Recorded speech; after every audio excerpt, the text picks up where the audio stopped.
അഹമ്മദാബാദ് വിമാന ദുരന്തത്തിൽ മരിച്ചവരുടെ DNA പരിശോധന പുരോഗമിക്കുകയാണ്. 177 മൃതദേഹങ്ങൾ DNA ടെസ്റ്റിലൂടെ തിരിച്ചറിഞ്ഞു. 124 മൃതദേഹങ്ങൾ ഇതുവരെ ബന്ധുക്കൾക്ക് കൈമാറി.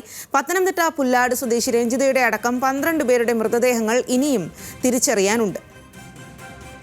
വിവരങ്ങളുമായി ശരത് ലാലാണ് ചേരുന്നത്. ശരത് ലാൽ, എന്തായാലും DNA പരിശോധന വേഗം തന്നെ പുരോഗമിച്ചു. ഇത്രയധികം മൃതദേഹങ്ങൾ കൈമാറാനുമായി. പക്ഷേ രഞ്ജിതയുടെ മൃതദേഹം ഇനിയും തിരിച്ചറിയാൻ, അല്ലെങ്കിൽ രഞ്ജിതയുടെ DNA ടെസ്റ്റ് ഇതുവരെ തിരിച്ചറിയാനായിട്ടില്ല എന്നുള്ളതാണ് അതിൽ ഏറെ വേദനാജനകമായിട്ടുള്ള കാര്യം. അക്കാര്യത്തിൽ ഇന്ന് ഏതെങ്കിലും തരത്തിലുള്ള നടപടി ഉണ്ടാകുമോ? വിവരങ്ങൾ.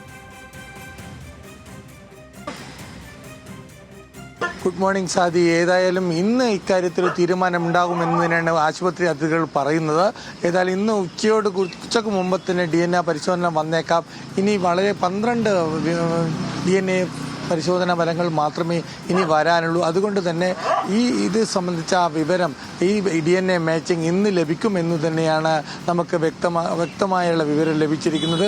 ഏതായാലും DNA മാച്ച് ലഭിച്ചു കഴിഞ്ഞാൽ എത്രയും പെട്ടെന്ന് രഞ്ജിതയുടെ ഭൗതിക ശരീരം കേരളത്തിൽ എത്തിക്കാനുള്ള എല്ലാ നടപടിക്രമങ്ങളും തയ്യാറായിട്ടുണ്ടെന്നാണ് അവരുടെ ബന്ധുക്കൾ നമ്മെ അറിയിച്ചിരിക്കുന്നത്. അങ്ങനെയാണെങ്കിൽ ഇന്ന് വൈകിട്ട് തന്നെ DNA ഫലം മാച്ച് ഇന്ന് വൈകിട്ട് തന്നെ മൃതദേഹം ഏറ്റുവാങ്ങി കേരളത്തിൽ എത്തിക്കാനുള്ള നടപടിക്രമങ്ങളാണ് ബന്ധുക്കളും അതുപോലെ അഹമ്മദാബാദ് കേരള സമാജം പ്രവർത്തകരും തയ്യാറാക്കുന്നത്. ഏതായാലും 72 മണിക്കൂറിന് ശേഷം കഴിഞ്ഞ ശേഷമാണ് DNA ഫലത്തിന് വേണ്ടി ഈ കാത്തിരിപ്പ് തുടരുന്നത്. കാരണം ഈ രഞ്ജിത ഇരുന്നിരുന്ന സീറ്റ് 19F ആണ്. 19F, C, അതുപോലെ D തുടങ്ങിയ ഏറ്റവും കൂടുതൽ അപകടം അല്ലെങ്കിൽ ഏറ്റവും കൂടുതൽ അഗ്നിബാധ ഉണ്ടായ സീറ്റുകളിൽ ഒന്നിലാണ് രഞ്ജിത ഇരുന്നിരുന്നതെന്നാണ് എയർ ഇന്ത്യ അധികൃതരും വ്യക്തമാക്കുന്നത്. ഏതായാലും ഇന്നത്തോടുകൂടി ഇക്കാര്യത്തിൽ DNA മാച്ച് ഉണ്ടാകുമെന്ന് തന്നെയാണ് എയർ ഇന്ത്യ അധികൃതർ അതുപോലെ ബന്ധുക്കളുടെയും ഒക്കെ വിശ്വാസം.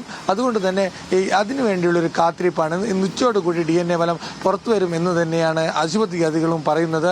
ഇനി വളരെ കുറച്ച് DNA ഫലം മാത്രമേ വരാനുള്ളൂ. അതായത് 12 പേരുടെ DNA ഫലങ്ങൾ മാത്രമേ വരാനുള്ളൂ. ഇപ്പോൾ ലഭിച്ചിരുന്ന DNA ഫലങ്ങളിൽ 4 DNA ഫലങ്ങളിൽ ബോഡി തിരിച്ചറിഞ്ഞെങ്കിലും ഭൗതിക ശരീരം അല്ലെങ്കിൽ മൃതദേഹം വിട്ടുകൊടുത്തിട്ടില്ല. കാരണം നിയമക്കുരുക്കിന്റെ കാരണത്തിലാണ് മൃതദേഹത്തിന് ഒന്നിൽ കൂടുതൽ പേർ അവകാശം ഉന്നയിച്ചതിന്റെ സാഹചര്യത്തിലാണ് ഇപ്പോൾ ഇവരുടെ മൃതദേഹം വിട്ടുകൊടുക്കാത്തത്. നിയമപരമായ അക്കാര്യം തീരുമാനമെടുത്ത ശേഷം മാത്രമേ ഇതിലും ഈ 4 മൃതദേഹങ്ങളിലും വിട്ടുകൊടുക്കുന്ന കാര്യത്തിൽ തീരുമാനം ഉണ്ടാവുമെന്നാണ് ആശുപത്രി അധികൃതർ പറഞ്ഞിരിക്കുന്നത്. സ്വാതി.